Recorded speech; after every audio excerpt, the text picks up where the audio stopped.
Okay. So, guys, thanks all for coming.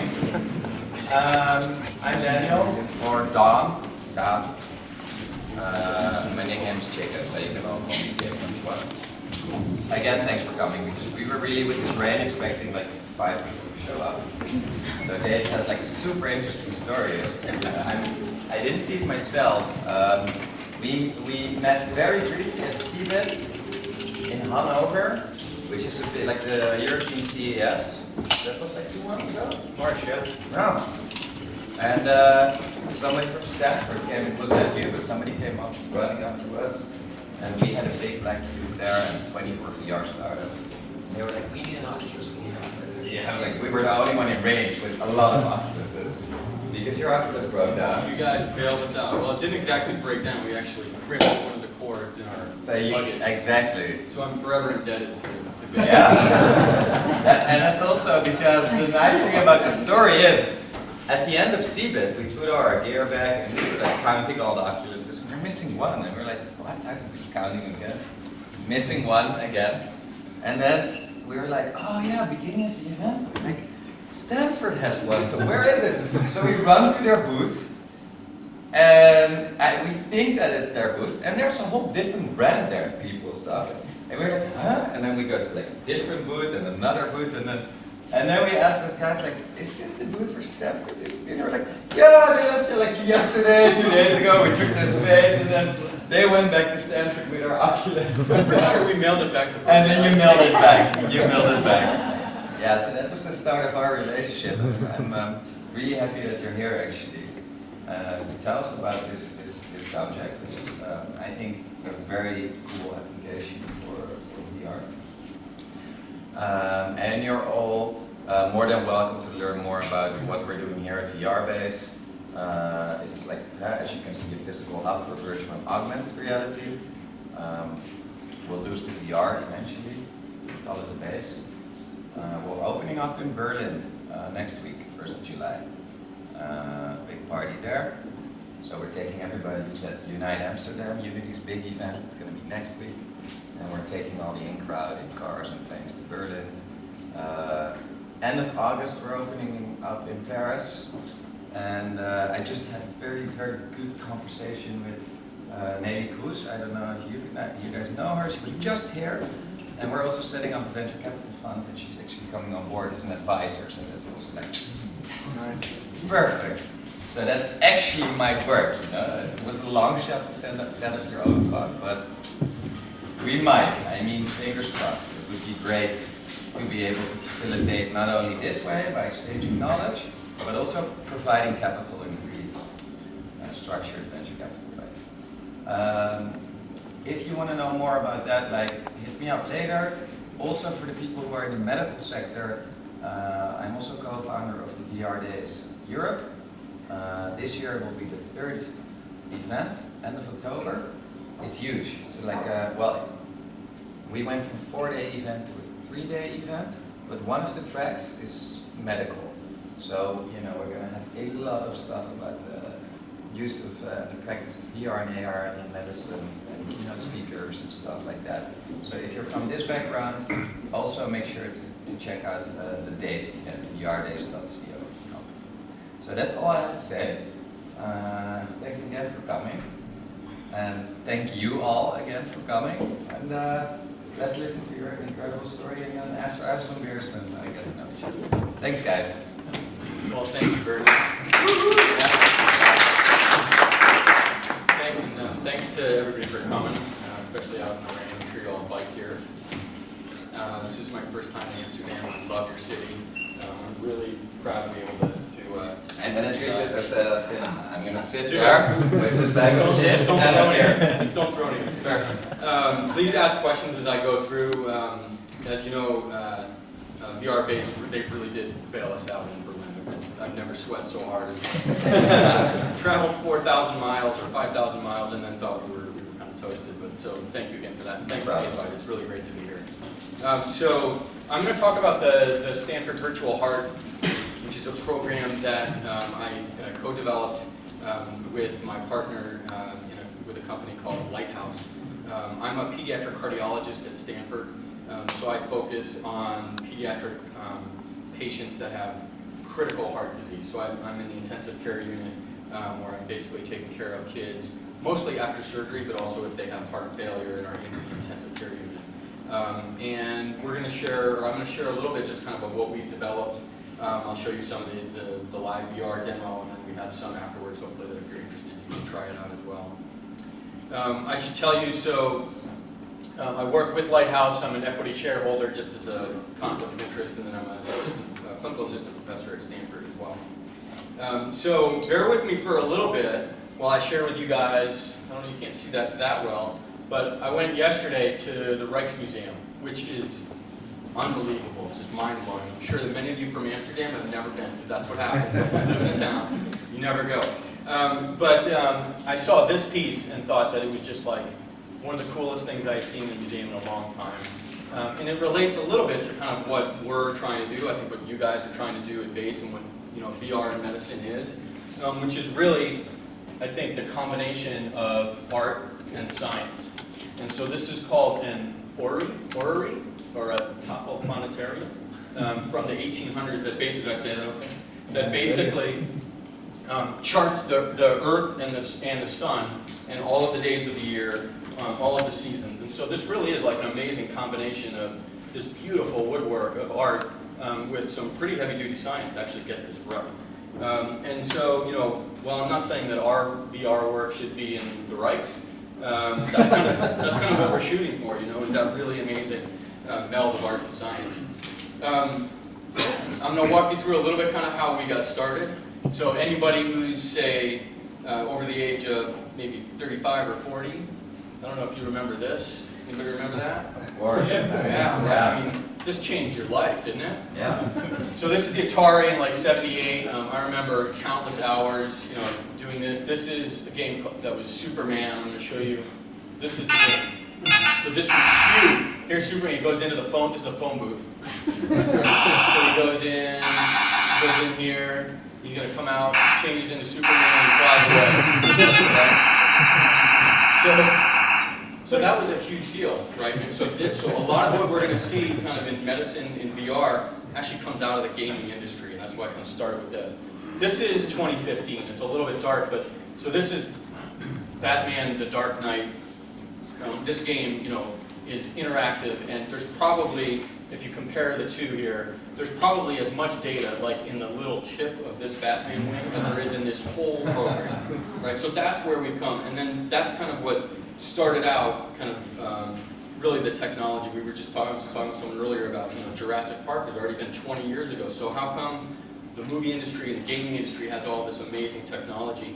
And medicine tends to kind of lag behind just because it's a little bit slower, a little bit more conservative. But that was kind of the backdrop. So I'll tell you a little bit about kind of what I do and how these two worlds kind of melded. So I take care of kids that have congenital heart disease.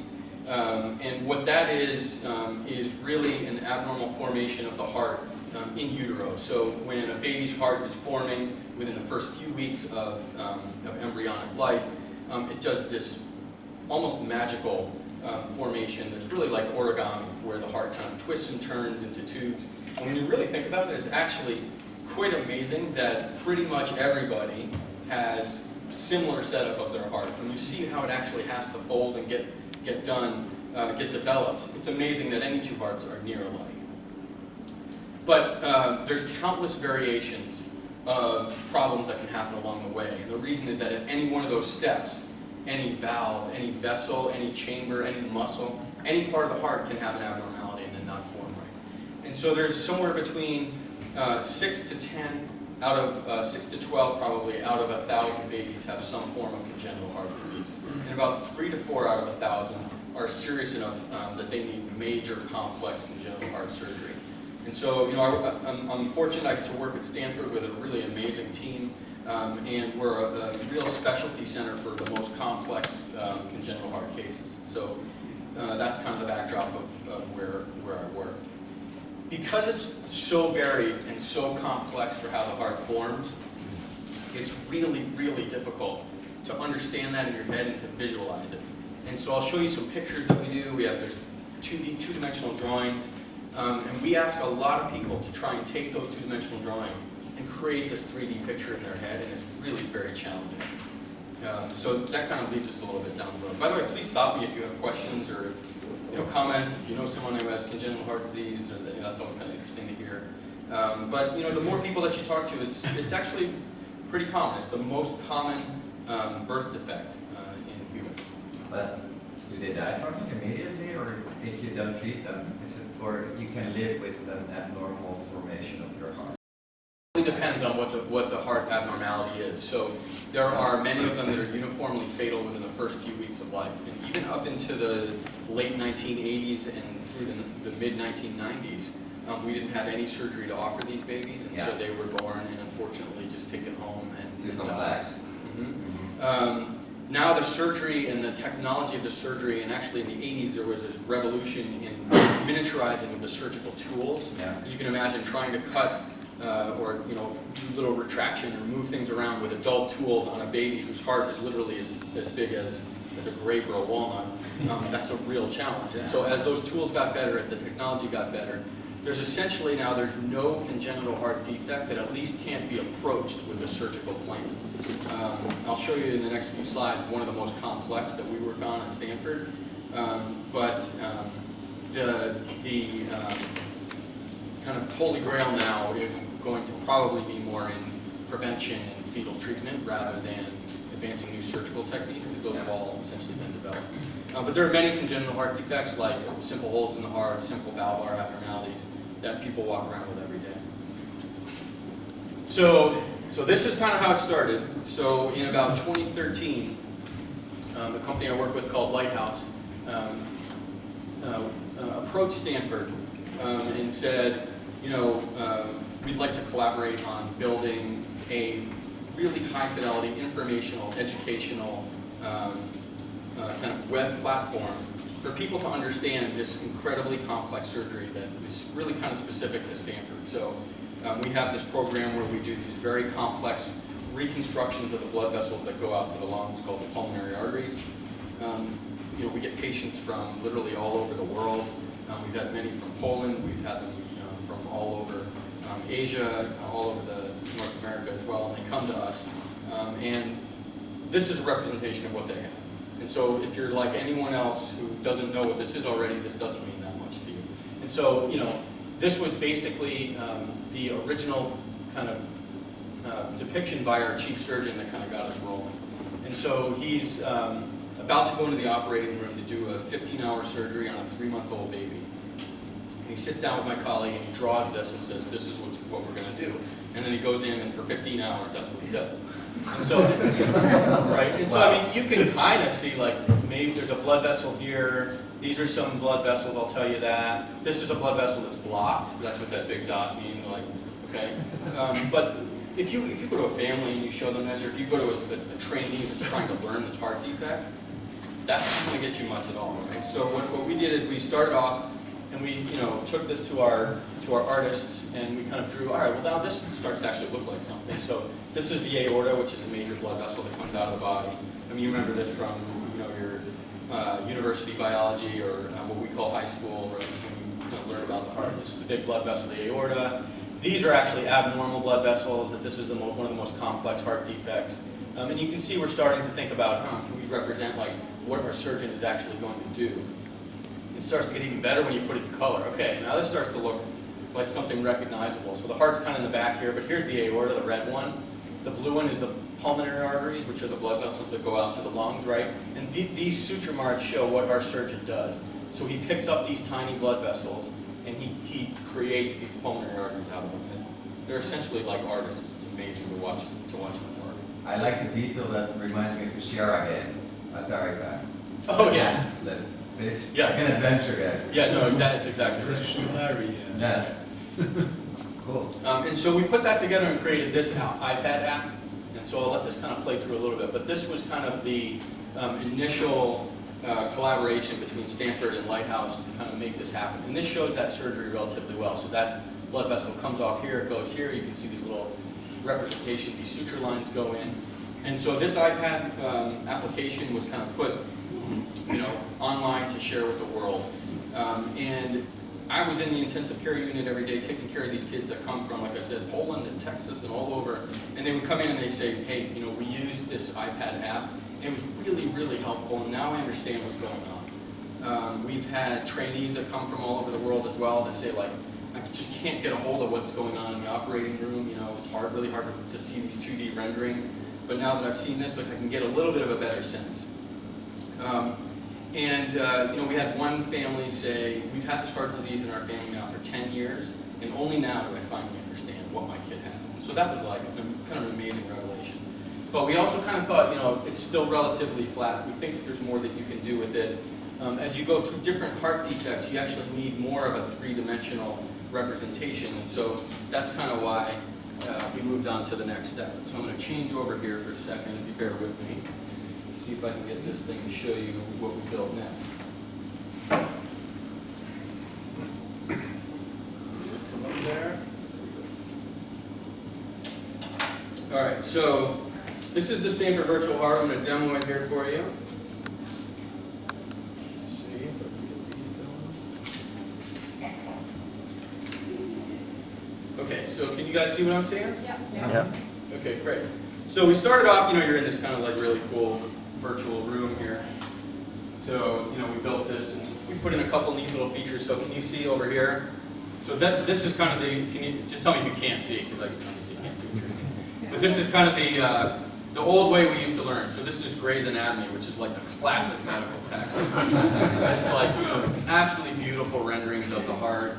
But, they're pretty flat. Then a few decades later, things got a little better over here. This is actually a plastic model. So they have these plastic models that you can, manipulate and interact with. But we kind of landed on this. And if you can see here, what I'm going to do is I'm going to teach you maybe about 2 congenital heart defects, and then we can kind of learn a little bit about them. So this one is one of the simpler congenital heart defects called a ventricular septal defect, and I'm going to teach you what that is. And then later on, you guys can try this too. But so, as I select that heart, it kind of comes off the shelf. It's here now on this table where I can interact with the heart. I can use this tool to kind of spin the heart all the way and really get an understanding of the relationships. And so one thing that's really important when you're learning congenital heart disease is the relationship between, say, for example, the right pulmonary artery, which is right here, and the aorta. The right pulmonary artery always goes underneath the aorta in the normal heart, and you can see that really beautifully. See that right here? So that's that right there. I can also label all of these, which I can look here as the right ventricle, the right atrium, so that I can actually, this is a new way for me to learn anatomy and physiology. The next step we can do as well is what we call exploding the heart. So I just grab this handle and it comes into pieces. So I can spin the heart around and say like, wow, so this is what it actually looks like. Now we're starting to get into things that you actually can't do with a real human heart. You actually can't do this. It just doesn't work that way. But I can pick up this heart. You can see it's beating, and I can pick it up and I can really inspect. So this is called the tricuspid valve. Here's the pulmonary valve. What we're teaching you is the ventricular septal defect. So this is the ventricular septum, or wall, and there's the defect. It's a hole. So there's a hole in the wall. So I can look at it this way, right, and really kind of get a very, very clear sense of what a hole inside the heart actually looks like. And I can do that with each one of these parts of the heart. And when I'm kind of ready to go a little bit further, I can point at this part of the heart with the left hand if I push the X button. Now I'm fully immersed. So now I'm actually inside this right ventricle, and as I point to different parts of the heart, I can go into different areas. But so now I can also look, okay, here's the tricuspid valve. These blue things that here these are red blood cells, and they're blue because they don't have oxygen yet, because they've come back from the body to the right atrium, and then to the right ventricle, and then they get pumped out to the pulmonary artery, which is up there, which is where they pick up oxygen. So if you think way back to your biology class, you'll remember that's the circulation. So the blood goes out there, right? And then it gets oxygen and it goes to the left ventricle, but what's going on here? So this is the ventricular septal defect, right? So it's a hole in the heart, it shouldn't be there.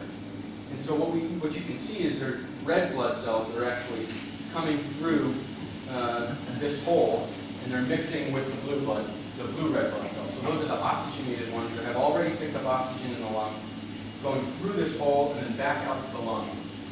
So it essentially represents an inefficient model. And I can, jump around to different parts of the heart. I can look at the ventricular septal defect from a different side. I can look at the mitral valve and the aortic valve. All of this is, anatomically, essentially as perfect as we can get it, and has been used to teach anatomy and physiology. I'll talk about in a little bit. So that's ventricular septal defects or holes in the heart. Another one that's kind of nice to look at is there's one that's called coarctation of the aorta. Actually, why don't I do this first? Put this one back. Let's look at a normal aorta. So the aorta is the big blood vessel that comes off of the heart, right? It's this one here. It looks like a candy cane. You look in the back, right? So all the oxygenated blood goes from this left ventricle out this aorta and then all the way down to all, up to your brain and everywhere in your body. Now I want you to notice it looks like a candy cane or a, or a cane that you walk with, right? It's nice and smooth and nice and open. There are different diseases of that blood vessel. One station of the aorta. Put that back a sec. Get ahead of myself. So coarctation of the aorta, which is here. So you can see here, that's not normal, right? There's something going on here that's not right. So look at this aorta. You have this hourglass narrowing that happens in the blood vessel. And if it's small enough, that can be a critical problem for a neonate, for a newborn. So I can look at this here and I can inspect it and say, okay, now I'm starting to understand the anatomy of that. You can again explode the heart, look at different parts. So what I want to show you, you can actually go inside that part. Now I'm inside the aorta. So here's the blood vessels that go up to the head and neck. Blood's coming out of the left ventricle down there, goes up to the brain up there. Here's the coarctation. So you can see on the inside how it narrows way down, and that doesn't look normal. So then if I come out again, what I can do is, again, this is a simplified to explain to trainees and to family. And I'll talk a little bit about the two groups that we're targeting with this the Stanford Virtual Heart. But here's a little scalpel that I'm going to take, and I'm actually going to do a relatively simple surgery. Well done. Right? Look at that.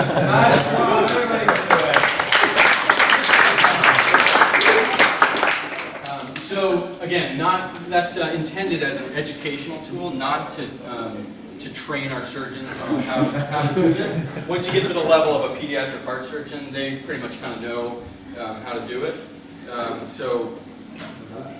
Would that be something that you're aiming to do eventually, like also train actual surgeons to complicated sort of procedures? There are some other groups that are working on that in really amazing ways. I think for this specific project, we're not targeting that kind of group of learners, just because it starts to get to be a little bit of a smaller field for what we do in congenital heart surgery. So there's really only, at least in the States, there's like maybe 100 surgeons, whereas we have tens of thousands of high school students, college students that need to understand normal heart anatomy and physiology. And then we have tens of thousands of medical students, and then residents and trainees. But there are groups working on that with some really impressive and really cool programs. I was actually just met with someone this week. It's definitely going to be the future of training. There's no question. And I think at some point, those of us in the room that don't remember Atari, right, or like say the millennials, are really going to demand this kind of learning and this kind of education. And you throw a book at somebody and say, here's congenital heart disease, go into your dorm room and learn it for 3 hours. It's just not going to connect. And that's okay. I think that's great. Do you use it for parents as well? Yeah, so that's a great point. I'll get to kind of the two main groups. But yeah, so parents and patients are a really important group that we think need to understand their own heart disease. Similar to the iPad app, we are targeting parents and patients to help them learn and understand about their heart, the initial defect, the surgery that they've had done, and then what complications can come afterwards. So what things do they need to follow up on? We have kids that come to us all the time, and it's really amazing. I have like a 10 or a 12-year-old kid that come, and they have a scar this big on their chest. And I'll say like, okay, so what happened? They have no idea. And it's kind of like, man, you let somebody go inside your chest, completely stop your heart, put it on a machine, open up, do a surgery, and you have no idea what happened. I mean, I would do that with my car, or you wouldn't do that with your bike, right? So, in all seriousness, I think it is really important for them to be able to have that understanding of their own health, that is a major part. I'll show you some pictures from that as well. So, we've been working at Stanford. This is, you can't really see this, but it says Stanford School of Medicine, and we went and kind of talked with our anatomy and physiology department, and they're really interested to collaborate with us, and so we sat in on a couple of their classes. This is from like February of this year. This is how we're learning the nerves of the face, right? I mean, I can tell you these students here are like chatting on Facebook, but I mean, this is, you know, it's still, we're still really slow to get into what is the new mode of learning, and people are doing this flat, very two-dimensional, one-way learning. And I think as this technology gets better, the VR technology, there's multi-user VR, as there's more actual real curriculum inside it, I think it's going to get stronger and stronger. So some of the places that we've used it, to your question, kind of our two main groups that we're targeting. One is students and trainees. And so at Stanford we have this program called the Fellows Boot Camp.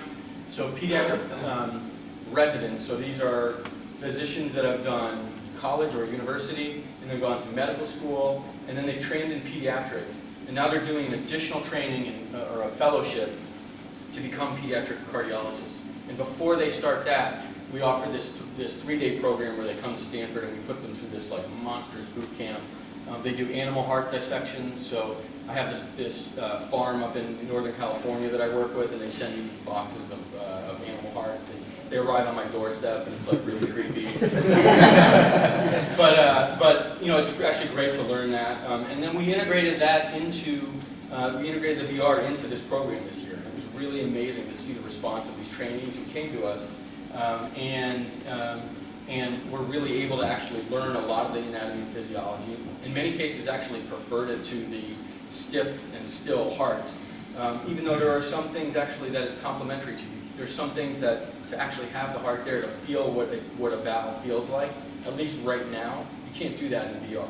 But I'll tell you, in the next 5 years, that's going to be developed. We're going to have gloves, and we're going to have feeling and sensation. But so the question is kind of like, how do you get someone, you know, from here, where the fellows are, this is me with a little baby, right? And the learning curve is really, really steep. I mean, I went through a pretty like painful and long experience to learn all of this information and to be able to visualize this in my head. And we think that if we can at least start people a little bit forward on that curve, that it's going to be a huge benefit. And so that's what we're working on doing and also improving. So that's kind of the first group. So the second group I wanted to show kind of with the picture. It's a little bit light, but you might be able to see it here, and then a picture of a kid as well. I'll make this one quick. So here's a little baby. Some people get a little squeamish, but this is a baby who came out of surgery after this heart surgery, and he's in my clinic. So I've known him since he was this big. He's 6 years old now. And this is the actual drawing that I drew on the whiteboard when the baby was born, when they came to the clinic, so that I could explain to them what their baby's heart surgery was going to be. And so, it's all right. It's a pretty good drawing. Like, it's better than the one that my boss did. Definitely, right? Definitely better. But, is that really fair? Is it really fair? This is, I'm describing a 3-stage surgery. You just saw a picture of the first one. Here's the second one when he's like 4 months old. And here's the third one when he's 4 years old with a little bus in the hospital bed, right? And so I'm describing this 3-stage surgery that happens over about 4 years. This is the representation. Is that really fair for how to expect the family to understand based on kind of, my subpar drawing? And so we started to think about, maybe there's a better way to do it. So then we actually brought that's him. We brought the patient in. We brought him in, and we brought the mom in to learn through VR. This was from a story that actually got picked up by the Boston Globe in the States, just because it was kind of an interesting way to interact with patients. And the response was really amazing. I mean, she just immediately took to it and understood what the heart looked like. She actually brought with her all of the original drawings. These are 5 years old, pieces of paper that they keep they hold them near and dear to their heart. They laminate them and they hold them. If they end up in an emergency department anywhere in the world, they pull them out and say, "This is what my kid had." Right? And so you realize the effect that you have on these parents with just scribbling something on a napkin is actually pretty important. And so the question is whether we can do that in a better way. And so that's, to your question, kind of the second group, is patients and families. So that's just kind of like the brief run through of what we've done. I'd love to kind of take some of your questions, talk about what thoughts or ideas you have for medical VR. I should say we're supported, the two main groups that support us are the Moore Children's Heart Center at Stanford, so the group that I work with kind of started us to be able to do the initial funds, and then Oculus and Facebook is like a mile down the road from us, and so we're pretty fortunate that we're able to kind of collaborate with them. And they supported us by giving us some of the funds and the hardware as well, one of which we broke, but you know, the others that functioned just fine. And so that's been really fun as well to be able to collaborate with industry that way. So, yeah. Very inspiring. Thank you very much. How do you see this developing in the next, let's say, 2 to 4 years? What you're really expecting will be next? Yeah, so there's so many different avenues that we're kind of already working on at the same time. So if you look at it kind of, you know, vertically, we're basically working as fast and as hard as we can to build all of the important heart lesions that we can. And that's because we want to be able to do both the simple lesions for, you know, students and trainees and families to understand, but also as it gets much more complex, the VR becomes stronger and stronger tool to teach that. So for example, the one I showed you, the hole in the heart, it's very helpful. We know that students can actually learn from that, and that we have data that shows that they actually prefer that to even a cadaver. You can't find many cadavers that have a hole in the heart, so it's kind of hard to do it that way. But it's not the hardest around. I can probably work you all through that so that you understand it. As you get to more and more complex heart defects, it's impossible to explain to somebody. They just have to be in there and see it. And so, you know, that's where we think we're going to really pick up a lot from the student standpoint. So that's kind of vertically. Also, looking in other ways of kind of using this as a tool, we're integrating kind of a whole curriculum into the heart experience. So, you know, you're going to go inside, there's going to be a tour and guide that we're working on, kind of a guide that brings you through and says, you know, this is the hole in the heart. You know, point to where you would put this patch and what's right behind there that you have to be careful of, right? What complications can happen in the surgery? We're working with a group in Germany that's just really amazing sound group that's doing VR 360-degree sound called Delta. I don't know if anybody's worked with Delta. They were at Stanford too. Okay. Yeah. And so they're helping us integrate in all of the sounds of the heart, which, you know, we spend a ton of time teaching people in the clinic. So every heart defect has its own heart murmur or heart sound. And so, you know, the really, really astute, like really old school physicians can just listen and tell you, well, that's what this is. I can tell you this is a ventricular septal defect, right? I mean, I'm too young for that. I need an ultrasound. I'm like, okay, now I know what it is. But we need to teach people what that is in all seriousness. And so we're going to have that, we're working on having that sound integrated as well. So those are a couple things within this application. Outside of this application, you know, we started with congenital heart disease because that's kind of my expertise, that's my passion, that's what I do. But we're moving pretty quickly into adult heart disease, which has much less complexity, but probably 100-fold from a numbers standpoint for people that, you know, that need that, because, you know, essentially everybody at some point, you know, has some kind of cardiac problem, almost everybody. And then moving on to things like, you know, the brain, the lungs. We want to really have like the Stanford Virtual Body so that you can actually, and one of the things that that we like kind of working on, that we were kind of pretty proud of at Lighthouse, is the really immersive and interactive portion to what we're doing. There are a lot of people doing really good VR and AR for anatomy, but we feel like the interactivity and the immersive quality of it is what's really important, and that's why we put so much time and energy up front. And then getting out of anatomy and physiology, we're working with a couple other groups as well. We work with a group called Smart Sparrow, who's an educational company in the States, and we built a virtual cell. So you can go inside this virtual reality cell and interact with it, see DNA come out of a ribosome, and then create RNA and protein. And when I look back at how I learned that stuff, the reason I kind of really didn't like it is it was this book this thick, you know, these pages, it was really boring. And so it's just nice to have a different way to teach that. And then a few other groups that are kind of still in process, and I can't really describe all the details because of some of the business logistics, but working with CPR education. which we think is really important. We think we can reach a lot of people with VR in that respect as well. So kind of like touching on a lot of different facets of VR healthcare and sciences education, and the response has been just really great from all the levels. Yeah. On this topic, could you imagine at some point you'd have a model of your own body? Oh, great question. Yeah. So common thing that people want and that we want to get to as well is patient specific. So how can I get patient comes to the clinic on a Monday? Can I scan them on Tuesday and get them into VR on Wednesday? And the answer right now is not like this.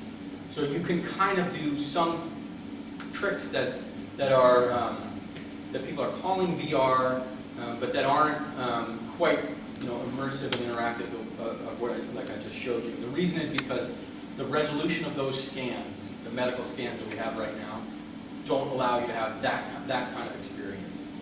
If you were to do that, it would essentially be, I'm told the term is voxelated, which is a 3 or 4 dimensional pixel. It basically would be pixelated, like when you blow up a picture really huge from your iPhone, and then it just kind of washes out. So if you want to jump inside, say, somebody's heart, like that exact patient, you can't do that yet with this technology. But in the next few years, we'll definitely be there. What some people are working on, which is really great, and we're also going to integrate into our kind of version 2.0, is having, you can do 3D scans of people's hearts and then put that into VR. Now, it doesn't move, it doesn't interact, you don't interact with it as much, but you can get a little bit of a sense of the actual anatomy, and there's some groups that are working on that that are actually really cool. And so what we think probably in the medium term is the best approach to that we're working on, is to have this fully immersive, high fidelity VR model. And then next to it also to have like, okay, this is a generic artist rendition of a VSD, ventricular septal defect, that you just saw. And that's just like this classic text, like Gray's Anatomy, or the other one for medical people is Frank Netter, who's this like amazing artist who would draw a generic hole in the heart. But then next to it we'll have, this is actually your child's heart defect, where we can port in the ultrasound data or the CT data and have it there next to it, so that you can have kind of both of those interactions. But I think for sure in the future it's going to be scan somebody Monday, upload it to a super high, enormous file that's going to get put into VR, and then use that way. Yeah. Sure. I read somewhere that they expected to reduce surgery time by using VR. Yeah. So there are a lot of good companies working on that approach, on trying to get people to learn and plan surgeries quicker, faster. And there's some preliminary data, which I haven't seen a lot of the actual hard data on that. There are some groups that are saying that they're training surgeons to actually be able to do a specific surgery and cutting down their operating room time. That's not our focus, but I'll tell you that if you can start saving time and cost, especially when you're talking in the States about cost, that's a huge application. And so I think that it's probably a little early to make that claim, for sure right now, and it probably has to be replicated with a few different programs. But I see no reason why that couldn't be. And I think, especially anticipating certain anatomic variants that are normal but maybe a little different between certain people, like where one nerve might run. If you can get a scan of that and say, oh, the nerve is actually here, I would have thought it would have been over here, and then you can avoid that nerve and avoid a complication, that starts to be pretty powerful, right? You don't need that many surgeons to say like, hey, I probably would have had a complication if it hadn't been for that preoperative training. Then that starts to be pretty powerful. So I hope that gets to be more in the forefront. Yeah. Well, I'm one of those old-fashioned surgeons who do surgery without knowing a lot about anatomy. But I moved to another direction, and I'm curious if we could have a kind of collaboration about the heart diseases, because we have a huge collection in the Leiden University Medical Center of all the babies that died from the congenital heart disease.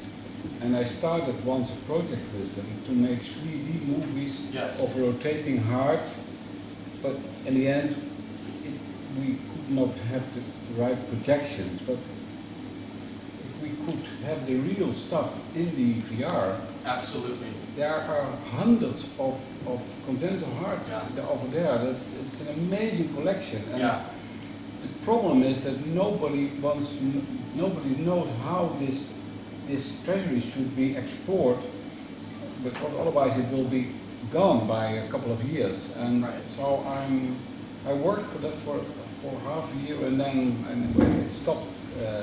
And we continued making 3D films of operations, but we stopped with this congenital hearts. Yeah, no, I have a colleague who does a similar job to what I do at Leiden. We were kind of talking a little bit about that maybe a year ago. There are, here and in a couple other places, kind of pathology labs that have specimens, unfortunately from babies that didn't make it, or even, adults that had a surgery done and then they died and they donated their hearts. And so those are really valuable resources. Yeah. And I think that, like I said, having part of those scanned and then next to something that's interactive and moving, because that's actually a lot of how I learned a lot of the congenital heart defects is going out into the path lab and looking at these hearts and saying like, oh, okay, so now, but you're working on, for an adult, the heart's this big and there's 10 of us around and we're all working on it going like this, looking like, okay, the valve is right there, and like, oh, that's the abnormality, this little part. But it's a really amazing learning experience. So there's a couple problems with it though. So first of all, obviously it's static, right? It never moves. You can't go inside it. Your collection at Leiden is probably tops in the world, but for me to get to it, it's it takes a couple of days. It's a big deal. Whereas I think if we could have something like this, that the next one thing I should talk about as well is accessibility. If we have something like this that you can just download a file and have 3D access to it, that could be a pretty powerful teaching tool. I think what I wanted to say about accessibility is that's another one of our goals is to have this process be much more accessible to anybody that wants to use it, anybody really that has a smartphone. I mean, I think in the years that come, already groups like VR and others are working on what's called 6 Degree of Freedom VR with just a smartphone, where you can actually move, all different degrees and actually really interact with it. Part of the problem with what we have here is, all this setup is it's relatively expensive. If you're, say in a town, somewhere in China, right? It's like $2,000 for the setup, and you have to lug it around. But we're working to scale this high fidelity model kind of down to something much simpler, so that then everybody in the world could have 3D models of scans of all the hearts in Leiden and then be able to actually look at them. And we think that we're, as the technology gets better and better, we're kind of far enough out in front of the technology that we kind of have to wait for the tech to develop a little bit, and then we're going to have access to that as well. So yeah, I think for sure that's a... Yeah, I can help you because I know the cardiologists, the anatomist and the cardiologist, and I know the direction, I know the anatomist. We started working on it, but we could not find the correct way of filming it in 3D, because all those hearts were open, you could see all the defects, you could close it, and they bring them to meetings, but in the end of the day they were gone, because you can only open it a couple of times and then... we have some of them, and our classic pathologist can literally, the pathologist will take a jar off the shelf, and then his colleague will say like, oh, I remember this patient just by looking at it. He came to us with this and he described it, and I'm like, that's really morbid. But the problem is those hearts that this guy knows because he's looked at them for 30 years, right? After 30 years of people like me poking at them, you can see that they start to get a little bit beat up, unfortunately. But I think there is a real opportunity for kind of melding those two learning techniques, the real hard anatomy and the actual pathologic heart with representations of it that help you understand how things are moving around. They're both equally important. Thanks for a great presentation. I was just wondering, have you had any resistance of this sort of educational format? And also, what do you think of the most exciting sort of therapeutical applications of VR? Two good questions. So I was really prepared for a lot of resistance.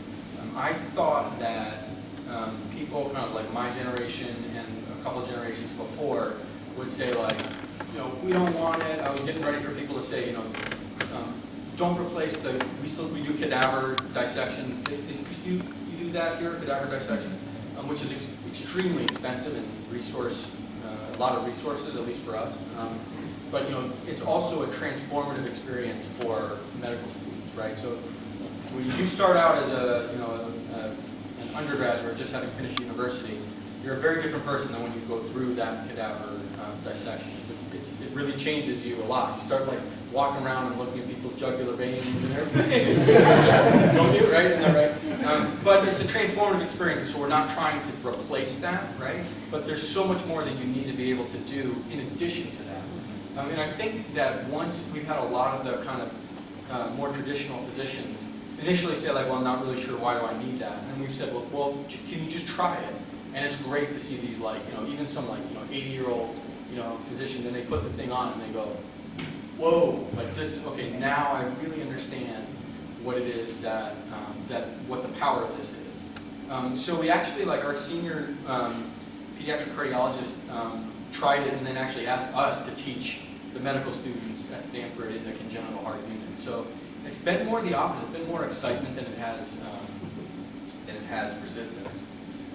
Your second question as far as treatment. So there's a number of groups really all over the world. There's a couple at Stanford that are some of my colleagues working with treating people in certain ways with VR. Probably the most common one, which I think it has a huge application for, is for either anxiety, PTSD, post-traumatic stress disorder. You know, people that have had horrible experiences in the past and want to try and kind of work through that. There's a lot of calming techniques that people have done with VR, meditation techniques to get people through either medical procedures.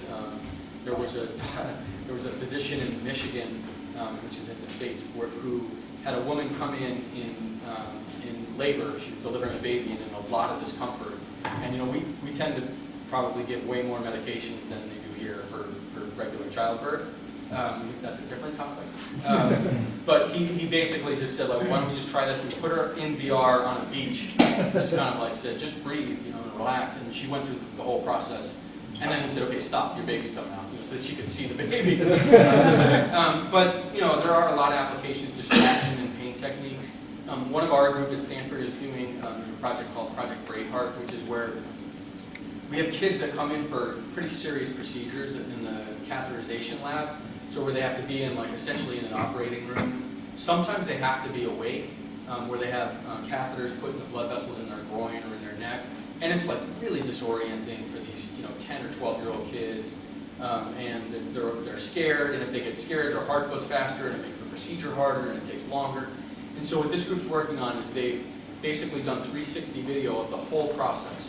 From when you get out of your car, you come in the front door, when you go through check-in, you go and you meet the anesthesia team, you know, have a little IV put in, and then when you go into the cath lab, you know, they roll you in the bed, and you go into the cath lab, and then you go through the procedure. And they have the kids go through that like a day or so before, and say, this is what it's going to be like. But of course they know that they're not really going through it. And so that's just one small example, but there's a lot of work in that, and actually a lot of data now starting to come out that says that we can actually, for example, decrease the use of narcotics or opiates, things like morphine, for procedures by using other modalities of distraction. It's a relatively hefty, you know, tech-heavy way to do it. There are other ways that are, you know, 3,000 years old, like acupuncture. But you know, I think a lot of people really take to this because it's just so intuitive. David, kind of in the extension of this question, you see VR popping up in all kinds of verticals, industries, educational, medical, also B2B stuff. Ever since like 3 years ago when Oculus, you know, raised their Kickstarter. Yep. Some verticals or some industries are going faster than others. Can you tell me a bit more about your project here and you guys and the organization of Stanford, which is a seriously big one? I know Skip Ritzow from USC pretty well. Yeah. He's been a speaker. Yeah. For him, it was like a 20-year process, and there was no VR hype going on whatsoever. Yeah. No, it's been like the hype has just been Yep. hit for him, and an enabler. Yeah. But he's been doing it for 15 years. How is that at Stanford, and especially for you as in this project? Because you see a lot of times within a company.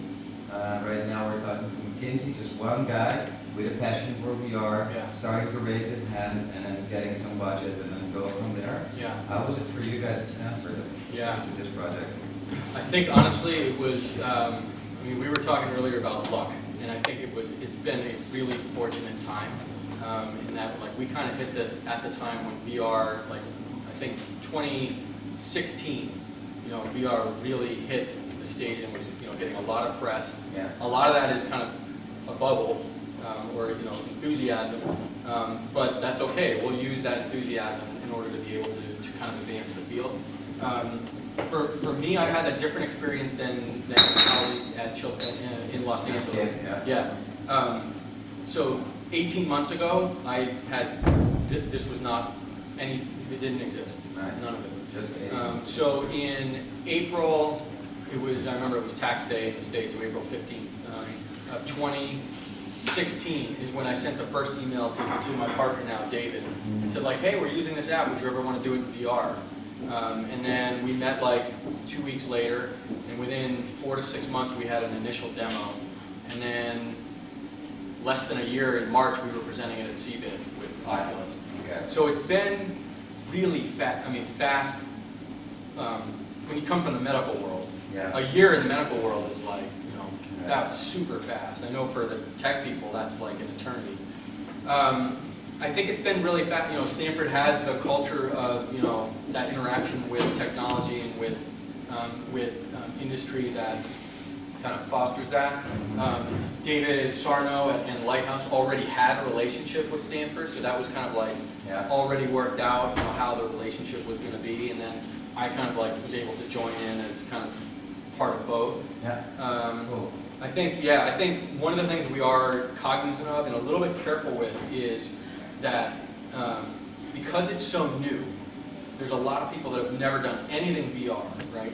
And so I could make a VR representation of this glass and put them in it and they'd go, whoa, that's amazing, And so there's that kind of like just VR bump that you get from really putting anything in. And we really want to make sure that rather than just getting that we really, we want to get past that and say like, we know it's really cool. I know you just blew your mind. And it is really neat. But like, let's talk about the anatomy and physiology, right? Yeah, for Look at me, this guy. I feel exactly the same way. For Yeah. me, being more from a business corporate, that the terms are adding value. Yeah. Should be value adding. Yeah. It should not be just the whoa, that's a glass, Yeah. which you get like 90% of the time if Yeah. you are.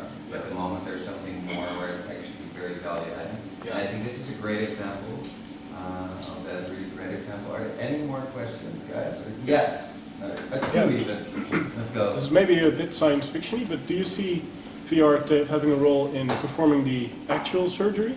Like, would it be a lot simpler if you were able to, like, I don't know, like control some nanorobot going into the heart and then... I saw some 360 videos of that. It was very nauseating for me.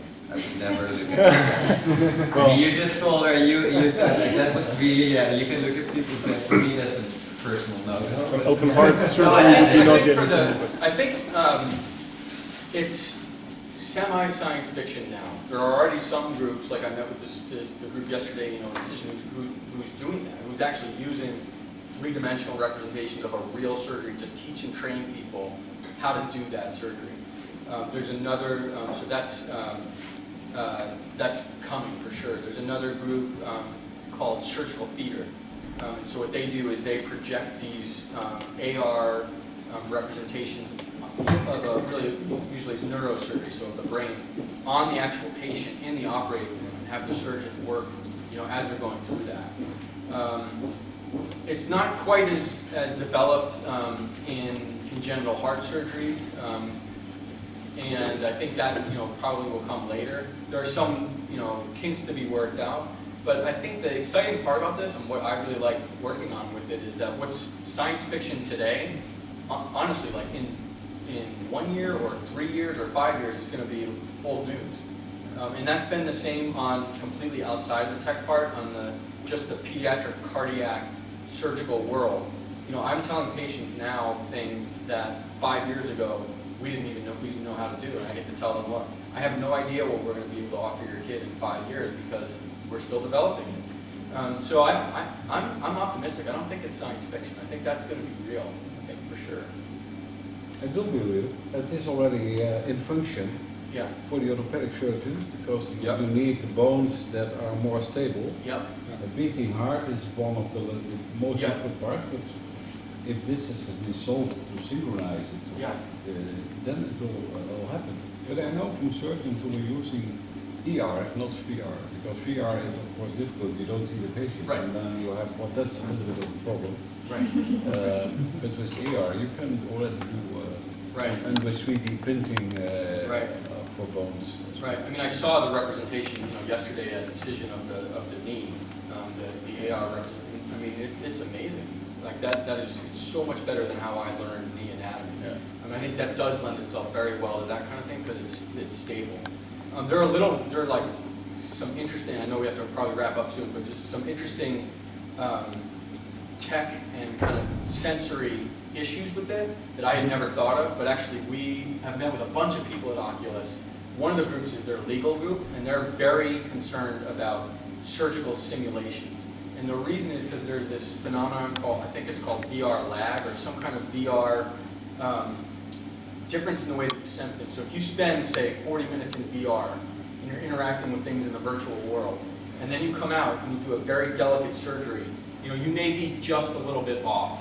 When you go to grab something, it might be just a little off, right? And that's called VR lag, or I don't know what term they're using now. But so the Oculus legal department kept saying to us, like, this isn't a surgical simulator, right? And they're like, right? And I'm like, no, it's not. Why are you? Because they're concerned that a surgeon's going to be in VR and then go right to the operating room and have something bad happen, an accident. And then, of course, Oculus gets sued, which is just, that's the way they look at it. It's obviously not good for the patient. But those types of things need to be worked out. And they will. Yeah, final question. Yeah, so you guys have been working on this for just over a year. You showed a lot of cool stuff, and then lots of stuff is just coming, both as you work on it and as the new technology sort of becomes available. Yeah. But have you also tried stuff over last year which didn't work, or sort of variations on it which might be useful for us to learn from? Yeah, that's interesting. We have a really good team of developers and engineers that have been able to I basically kind of like put them through a mini medical school. So the actual development of this project has been pretty much online. I would say that the hardest, or like pretty much kind of in line with what we anticipated when we wanted. I would say the hardest thing that we still struggle with, and I'd love to hear kind of your, you know, everyone that's in this space, how you guys deal with it, is, you know, you take anybody in the world and you put them, you know, you walk them up to this laptop and they know here's the trackpad, here's the left button, here's the right button. Pretty much. You go to an internet, I mean, they don't even have internet cafes anymore, but you can drop a computer anywhere, and pretty much people know how to do that. But these, I mean, you know, the user interface is still, we're all learning. How do you interact from here, and then what buttons, what interactions for the heart.